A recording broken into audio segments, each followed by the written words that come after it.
parang labot yun ng kalapate. Ano ba kasi ito? Lugon. Lugon siya. Lugon lang.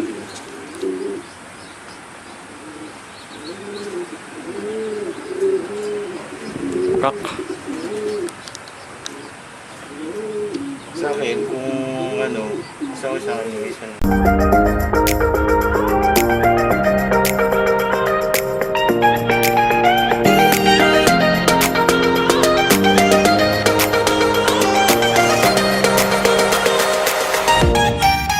Yan, so ayan mga kapakpak, nakapili na kami ng kukunin namin gagawing foundation bird sa loft namin. So, ang plano ko nga talaga is kak lang ang kukuhain ko kaso Nakabili ng hen. wala, may nakita akong magandang hen guys sir.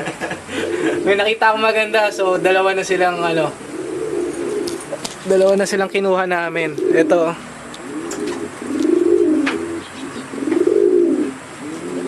Ito sir, ready na to no? Ang ganda na ng ano niya. Yan. Kasi ito siya. Pasok kasi. Oo. Lugon. Tinanggal yung mga pangit na balayibo. Tinanggal Yan, lugon. talaga yung mga pangit eh. Yung mga tistes. Ang pangit niya kaso sa mata ko, napakaganda niya Oo, Balahibo lang yung pangit kapatid siya ng 26 overall Oo. sa NHPC. Tapos yung 2 times superset ng BFRC. Ay, hawakan nito, teka. So ayun mga kapakpak, ipapaliwanag na ngayon ni Sir yung mga nakuha namin, yung mga lahi, yung mga history. Kaya samahan nyo kaming pakinggan kung ano ba yung mga history ng kalapate. Okay. Favorite line. Tapos cross sa Arden.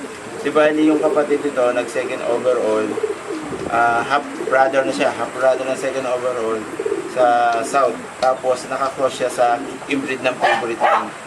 Yung favorite line, 2010 to 2020, nagpo-produce. Yun. Nakaka. So mga kapakpak, ito na yung bago kong foundation cup. Tsaka ito na yung last na papasok sa loft ko ngayon. Tapos yung naman sir, yung hen naman. Yung hen, sige. Bali, ito naman yung hen. Di bali, finisher lang siya. Finisher lang ng kalbayog. Naglulugo lang, pero binunot ko kasi yung mga pero medyo tubo na pala. Tubo na yung mga ibang pakpak niya. Kasi yung mga buntot, tinanggal ko. Di bali ito, ang tatay nito, producer ng 2 times winner ng BFRC. Superset 2014, 6 overall, 2015, 10 overall. Kapatid mismo to, kasi direct to sa mismo magulang. Tapos, ibinangga ko sa favorite line. Yung favorite line naman, yun yung naging producer ng 26 overall sa NHPC. Di ba, laging maganda rin yung rank, nagbubutas lang. Tapos yung pinakahuling last lap ng NHPC, hindi na-recover kasi hindi sinabi sa akin ng lupan ko, yung kapatid nito. Kaya, kumbaga, hindi natin pwedeng sabihin na ang kapatid, kumbaga, magkakapatid, lahat pwedeng gawin niya yung sa magulang. Kasi ito, yung kapatid nito, matyaga talaga, umuwi. Pero ito, uwi lang na uwi. Yung isa naman, talagang maganda yung overall niya, yung ranking. Yun. Di ba, ang cross niya, silver toy, tsaka favorite line. Yan. Finisher lang siya, finisher. Pero pumarty siya sa abuyog dahil nga, yun yung mga nag-uwian sa last lap. Okay. Yan mga kapakpak, ito yung hen na na ipapasok din natin dun sa cup na nakuha natin. So abangan nyo to. Abangan nyo to sa karera. Pangit niya ngayon kaso siya yung pinakamagandang hen dito sa paningin ko.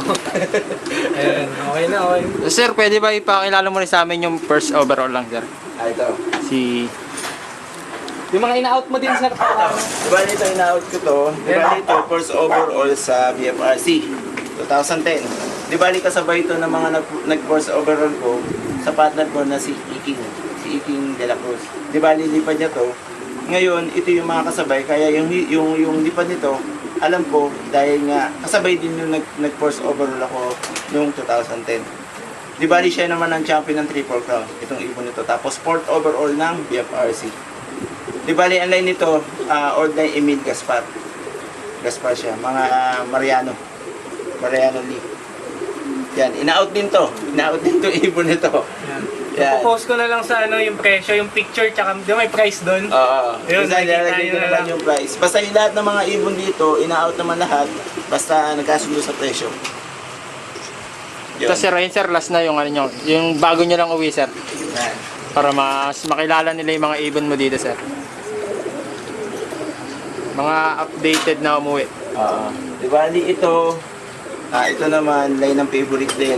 Uwi din ng last ng Carballo na nag-finisher. Itong ibon nito. Sa favorite line din. Yan. MMFC siya nilaro. MFC. Umuwi ito kinabukasan second day. Magna 9 ng umaga. Ang clock ng kung nag-clock siya na